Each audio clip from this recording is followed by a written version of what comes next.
सुन के मंदिरवा में सूत शीतला मैया हो सेवकवा उन करना, हो सेवकवा उन करना। बैठे मैया के चौकठवा हो सेवकवा उन करना। कौन जरूरत तो है पर ले सेवका चौकठवा धइ लेना। बैठा हमारे मंदिरवा हो चौकठवा धइ लेना।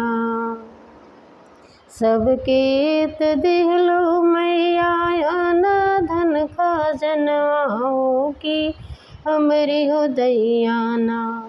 मैया गइलो भुलाई हो कि हमरी हो दैयाना।